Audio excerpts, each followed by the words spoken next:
বাংলাদেশে স্পিনার আসে মুড়ি মুরগির মতো, বাঁহাতি অর্থোডক্স কিংবা অফ স্পিনারের স্বর্ণক্ষেত্র এদেশ। তবে লেগ স্পিনার এদেশের ক্রিকেটে বিরল এক প্রজাতি। একজন ভালো রিস্ট স্পিনারের হাহাকার টাইগার ক্রিকেটে চিরকালীন।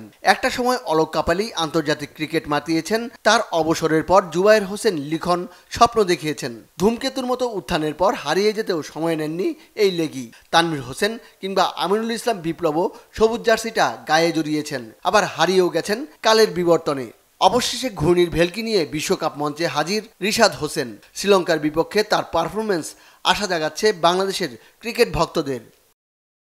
অনেকেই মনে করেন রিশাদের দুর্দান্ত পারফরমেন্সের পেছনের কারিগর পাকিস্তানি লিজেন্ড মুশতাক আহমেদ। তবে বাস্তবতা পুরোটাই ভিন্ন। বিশ্বকাপের ঠিক আগে মুশতাকের সান্নিধ্য পেয়েছেন রিশাদ।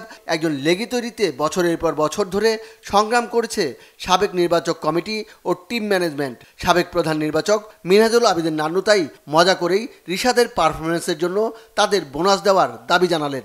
রিশাদের বলি বাংলাদেশের লেগ স্পিনার নেই, আমাদেরকে তো বোনাস দেওয়া উচিত। আপনি দেখেন এই রিশাদকে নিয়ে আমরা সিলেকশন প্যানেল কত যুদ্ধ করতে হয়েছে এই ছেলেটাকে এস্টাবলিশ করার জন্য। একটা ফার্স্ট ক্লাসের টিমের মধ্যে রেগুলার এই ধরনের হাই পারফরমেন্সে রাখা, এগুলো নিয়ে অনেক ধরনের কথা মানুষ থেকে শুনতে হয়েছিল। এমনকি আমাদের অনেক কোচরাও ওকে কিন্তু সাহস করেনি খেলানোর জন্য। তো সেই হিসাবে সব কিছু বাধা ডিঙ্গিয়ে কিন্তু ওকে একটা পর্যায়ে এনে কিন্তু আমরা ঢুকিয়েছি। তো সেই হিসাবে এই ছেলেটা কিন্তু অলমোস্ট ট্রাম্প। আজকে যে বোলিংটা করেছে এটা কিন্তু এই জন্য হাতুরা সিংহেও কিন্তু আমাদেরকে যথেষ্ট কনফিডেন্ট দিয়েছিল এই ধরনের একটা বোলারকে কিন্তু এস্টাবলিশ করার জন্য। সব কিছু মিলে টিম ম্যানেজমেন্ট এবং আমাদের সময় আমরা সিলেকশন প্যানেল সব একসাথে কাজ করে কিন্তু এই ছেলেটাকে এস্টাবলিশ করেছি। এখন এর দেশকে দেওয়ার পালা।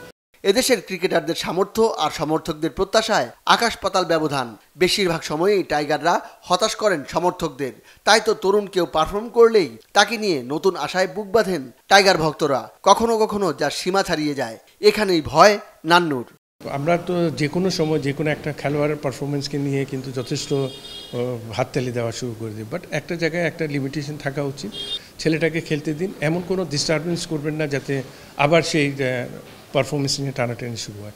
আগামী 10 বছর অন্তত বাংলাদেশকে সার্ভিস দেবেন রিশাদ, এমনটাই প্রত্যাশা বাংলাদেশের সাবেক অধিনায়কের। মনির হোসেন খান, বাংলা ভিশন, ঢাকা।